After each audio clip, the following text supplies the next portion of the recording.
তাওহীদের কিতাব খুলে খুলে আপনাদেরকে দেখাবো। বাংলাদেশে অতীতে যত উগ্রবাদী সংগঠন ছিল সবকে এক পাল্লায় তুললে এর চেয়ে ডাবল উগ্রবাদী সংগঠন হলো হিজবুত তাওহীদ।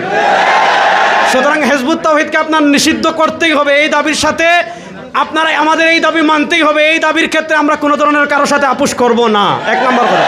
2 নম্বর, প্রশাসনকে আমি একটা কথা বলবো, হিজবুত তাওহীদ বিভিন্ন মহল্লায় আমরা যেটা দেখেছি, উলামায়ে কেরাম হিজবুত তাওহীদের বিরুদ্ধে যখন বক্তৃতা করেন, হিজবুত তাওহীদের কুফরি আকীদা নিয়ে বক্তৃতা করেন, তখন হিজবুত তাওহীদ যে কাজটা করে, প্রশাসনকে টাকা দিয়ে কিনে থানায় মামলা করে স্থানীয় আলেমদেরকে তারা কি করে, স্থানীয় আলেমদেরকে তারা হয়রানি করে।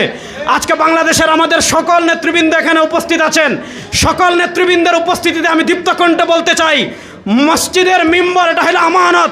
এখানে হিজবুত তাওহীদের বিরুদ্ধে বক্তৃতা হবে, কাদিয়ানীদের বিরুদ্ধে বক্তৃতা হবে, সাহাবী বিদ্বেষী, নবী বিদ্বেষী যারা নবীদের সমালোচনা করে, সাহাবীদের সমালোচনা করে, তাদের ইলমি খণ্ডন করা হবে।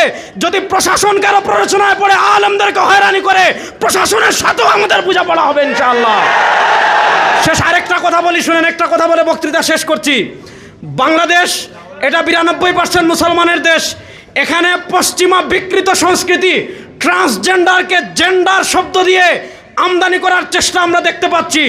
বিএনপি সরকারকে স্পষ্ট ভাষায় বলি, আপনারা নির্বাচনের আগে মদিনা ইসলামের কথা বলেছেন।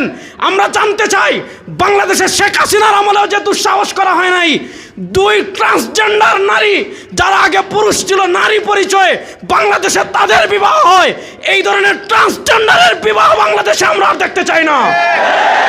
আমাদের মুরব্বীরা আছেন, আমরা স্পষ্ট ভাষায় বলছি, যদি ট্রান্সজেন্ডার ফিতনাকে, সমকামিতাকে বাংলাদেশে প্রমোট করার চেষ্টা করা হয়, আমরা আমাদের সর্বোচ্চ দিয়ে এই ব্যক্তিগত ট্রান্সজেন্ডারকে প্রতিরোধ করবই করবো ইনশাআল্লাহ।